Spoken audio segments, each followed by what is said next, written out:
What's poppin', people? It's your boy Loco Lou, and I got a review for you today. We're looking at the Mezco 112 Collective 89 Batman. And finally, after 3 years of waiting, it's here. It is finally here. Now, as you can see, classic art style box, just like you saw on the VHS back in the day. Product shots of the figure itself, and it looks good. It looks real good.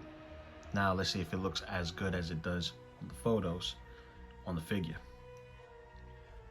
Here we have 2 trays. We have the logo with the big oversized grappling hook, the capes, the remote for the Batmobile. Maybe that's a little something that could be something in the future, you know. Got the grappling hook with the cable, got the flight pole, and then we have the figure itself with 3 extra heads, the batarangs, a throwing star, which I don't recall this, but I'll have to watch the film and see it again. Then we got a couple of extra doodads. I think that's the countdown device right there. Don't want to say that out, you know, on live. Let's see. We got the grappling hook. We have a fold-up version of the grappling hook. We have the hook itself, and we have a hook with a cable. We got extra hands, bloody version, closed mouth. Well, actually, no. This one looks like this one, but cleaner. And then this is the closed mouth version. And I think this is the bug-eyed version. Yeah, let's crack it open. Let's see what we got. Woo! All those accessories. So let me take a quick pause and get this guy out and see what we're working with. And here we have Batman, Michael Keaton, out of the box. Now, I was right, this is the bug-eyed version where he has that gimmick, which I'll show you the gimmick now. Let's see if we can get this to focus. There we go. So, yeah, the eyes move left and right. It's a cool gimmick. It's their first eye gimmick that is not a LED feature, but rolling eye system. And it can get the look, but as you can see, it's stuck on certain spots. Like here, it looks good. Here, I could turn it and give it a good little nudge. Doesn't have to be perfect, but it looks like that. To the side, kinda. But yeah, it's, there you go. That looks a little bit better. Looking off to the side. It's all right. It's all right, but the other head sculpts are nicer. But before we get into that, let's check out the other thing of controversy, which is the suit. The suit looks like it could be a Fison body, which I have plenty of. It feels not as soft, a little more firmer than a Fison body. The 112 scale version and the 6 scale version. It feels a little light, like the Fison body. It moves pretty well. And I see all the white stuff on it. That is talcum powder. That's to make sure that this doesn't stick on itself if it's stored before reaching the customer for a long period of time, and keeps the longevity of the actual material. In the instructions, it tells you not to put any other substance on top of it.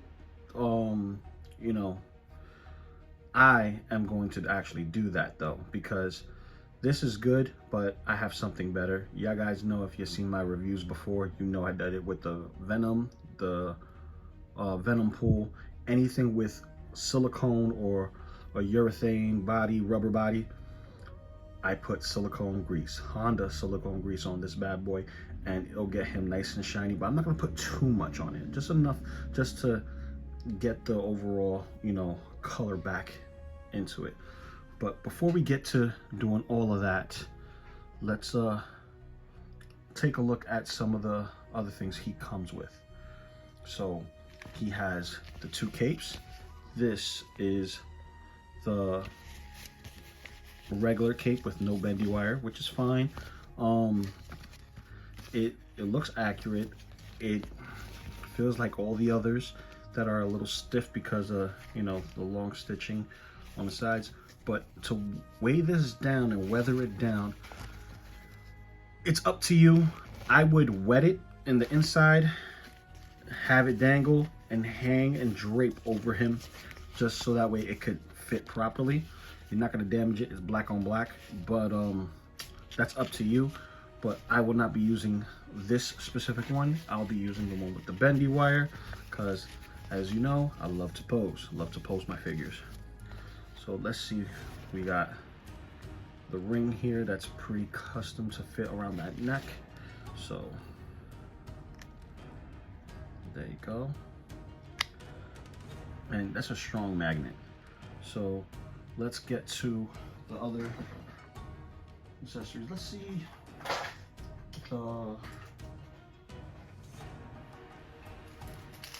Let's see this one. That head sculpt is nice. That is undeniably Michael Keaton. Okay. Yeah, undeniably Michael Keaton. Let's check the other one out. He has 2 more. We're gonna check them out as well.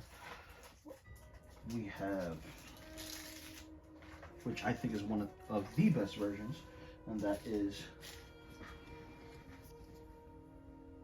the bloody one. I like this. This one is really dope. I recognize this from the scene in the final battle. This is very, very, very nice.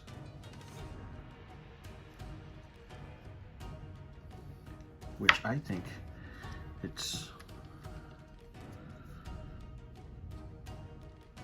yeah, it's a little different from this one. Thought it was the same, but it's not. It's a little different.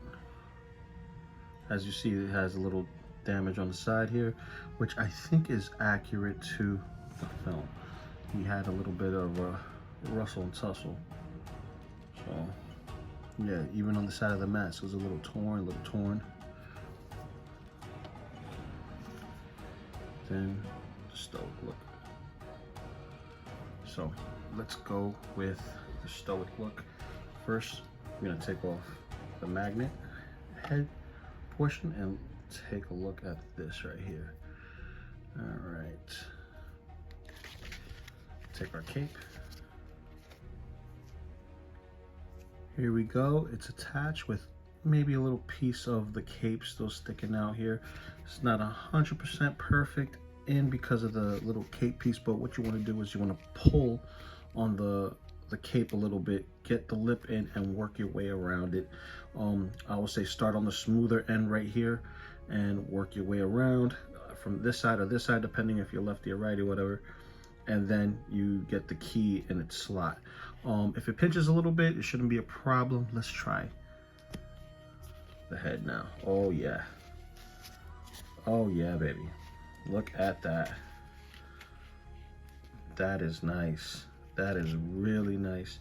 And it sits there real good, as you can see. It's a strong magnet. That's good. And that fits right there.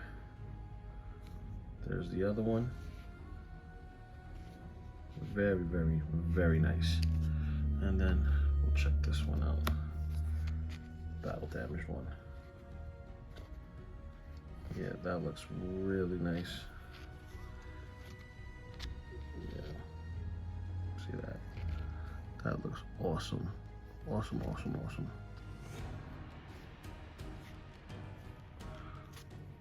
So let's go with Stoke. Very serious. I'm gonna kick your hiney. So with this cape, it is very, very nice. Nice decent sized wire.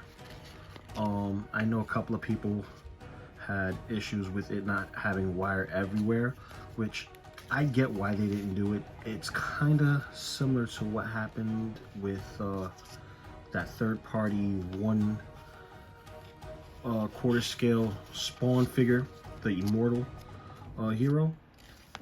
He has like skipped segments so that way it could look almost alive and flowing, and you got pretty much the same thing here. I think you can make do with it. You just gotta learn how to play with the actual piece itself. You can have it where he's just landed. But before we get to all that, I want to test out the articulation, and then we'll get into greasing this bad boy up. So I'm going to remove the cape and show you exactly how this works. So here we go, the figure without the cape, and basically we're going to go through the articulation real quick. So we have 90-degree bend at the elbow, we have shoulder joint, and the shoulder joint can drop a little bit too, like some of the other Feisen figures, and raise up as well. You got forward motion, and it kind of curves a little bit, but you can force it a little bit over there, and it looks really, really good. It keeps its shape really well. I hope Hot Toys does something similar to this with their new 2.0 Batman. Goes back about that far. You can twist the waist sideways like that, and you know, tilt it like that. Pardon the dog, sorry about that. Then we got a twist, as you can see. You can twist it back there, and I understand the frustration with having a new style of figure if you're not familiar with Feisen.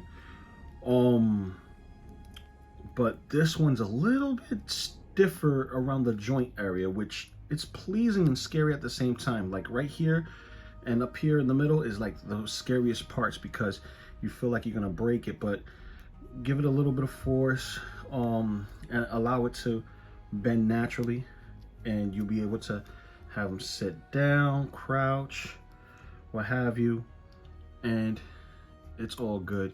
You got boot swivels here. You got the classic pivot joints, but oh my god, look at those joints. Oh man, the articulation on this is sick. It's really, really nice. No swivel at the gauntlet, but you get the swivel at the wrist, which is fine. And come on, you could get him to sit down. You couldn't do that with the Hot Toys one. This is dope.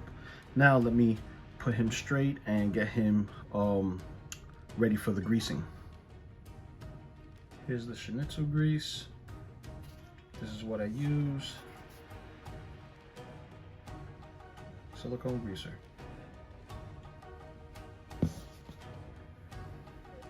Let's move that back up. Grab a figure, pull him out, and I think you could remove the belt, but I don't want to. So you take a little bit of it, literally on a cotton swab, just a little bit of it, and you start to rub it in. And I'm gonna keep doing this throughout the figure. As you can see, it's taking it away and it's cleaning it in a sense, but it's also moisturizing it, so it keeps it moist. This is what I do to my Hot Toy figures like Venom and a Venom Pool, and you know, it keeps them very, very pristine, shiny, or you know, it keeps the longevity of the figure. You can keep the talcum powder in it, but it won't look good with the photos and stuff unless you do it very, very dim lit. So I'm gonna keep doing this, and then when I'm done, we'll get back to the rest of the review. And here's Batman all greased up and ready to go. So, yep, looks way better. Little shiny, but that's gonna be like that for a bit, you know, with the silicone greaser just, you know, being absorbed by the silicone. And as you can see, you know, You just need a little bit. You don't need too much of it, just enough of it just to get it going. I kind of cheated my way into doing enough with the Q-tip and then using the dry side and getting some of it off. I even have a separate cloth piece, a soft cloth, like a microfiber cloth, and kind of wiped in the extra areas and the excess. Whatever excess is off, wipe it off so that way it's not always in my fingers. You don't want that in your fingers. But yeah, now it looks great. Here's Batman with some turtles. We have Michelangelo from Secret of the Ooze over on his right, our left, and we have the third party, not Leonardo Spring, Samurai Turtle. To me, either one of these can work. If you want your turtles to be a lot bigger, you could go with the NECA. If you want them to be runt size and small, go with the third party. Now let's set them up with some more Mezcos. Here he is standing beside the New York Comic Con exclusive / MDX exclusive 2-pack of the Sovereign Knight Batman that came with I believe it was Black Mask. So this is the one that's in the middle between the Mezco timeline of Batman that have been out. So this one right here they've done at Toy Fair, and they also did an MDX exclusive where the logo matches Keaton's logo, and it's a homage of that suit with the gold belt and the yellow belt, yellow logo, and it's based on this figure's body with that Keaton look, and it looks good. It looks really, really good next to each other. They size pretty much nice to each other. Obviously, one's animated, one's live action. This is really good. Next, here we have 89 Batman with Dan Aykroyd's character, Ray Stantz, Ghostbusters love. I think it was a great time to be in the 80s because, dude, you had Transformers, you had Ninja Turtles, you had your Batman and your Superman established, and you got Ghostbusters. You can't go wrong. Here he is himself, the Man of Steel, right next to our 89 Batman. A couple of things I did forget to talk about that we do have to really go through. We didn't go through the hands, so let's take a look at the hands real quick. We have 2 holding hands, right, which are for the grappling hook and throwing star. You have what looks like to be a trigger holding hand and an open palm hand. Then you have the actual open palm hands for when he's fighting that has like the inner details in there. And that's it. That is it. We also have the grappling hook and let me get those pieces out right now.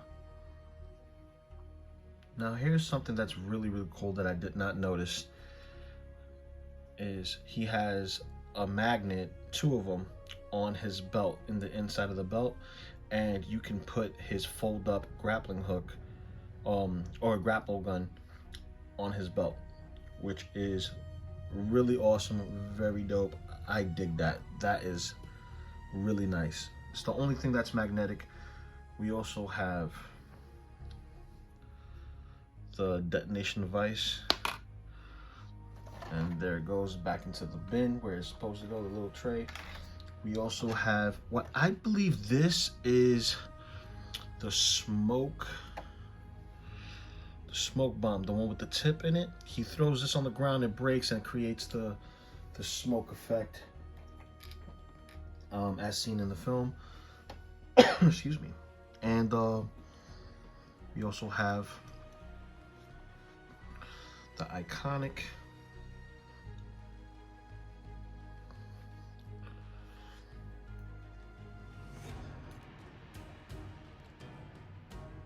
Batarang. Can't go wrong with the Batarang. And we also have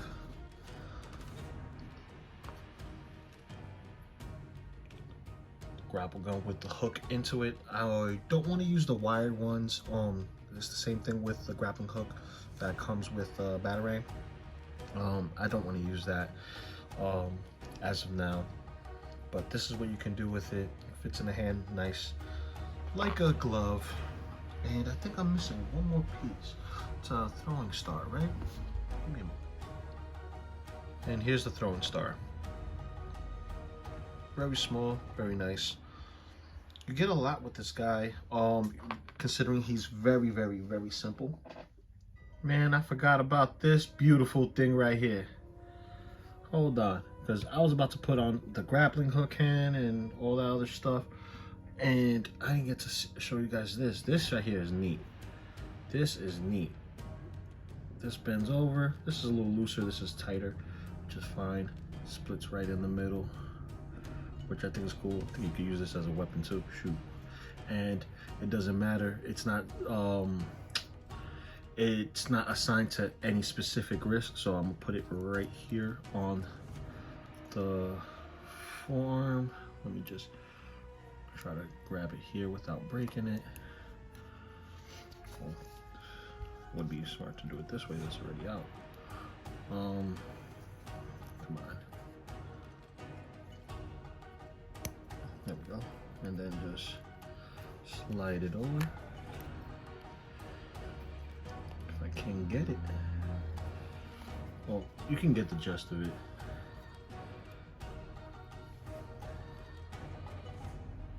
See? Well, that's just me being aggressive. But, you know, you can get the idea. Him swinging through it, zip lining. Yeah, this is dope. This is dope. Oh, man. But yeah, I'm gonna take some shots, show you some pictures, and yeah. And I think you should add it to your collection if you haven't already. I know it says join the waitlist, and some of the waitlists converted and then got canceled. If you're able to get your hands on this guy, I recommend it 100%. If you're into Mezco, you're into Batman, this is going to be something that it's going to terrify you at first, but once you get past the learning curve, this figure is amazing. So let's get a quick tight shot of him and take a look at this beautiful piece. Yeah, must buy if you can find them. I wouldn't pay more than maybe $20 or $40 above retail. Anything past that, you might as well buy yourself the hot toy at that point. Once you get into a hot toys money, you might as well get into hot toys at that point. Plus Hot Toys is getting their '89 Batmobile out with a new Batman that comes with a diorama base. If it's anywhere around that price range, go get that. You know, don't go crazy buying a figure that's like this and spending buku bucks for it. You know, if you could grab it, grab it. If you couldn't, grab the Hot Toys one. This one right here, I'm glad to have him in the collection. He's an awesome piece, and I can't wait to take some shots with him. But guys, that's the review. Hit that like button, hit the subscribe button, share amongst your friends, and I'll catch you guys on the next one. Peace.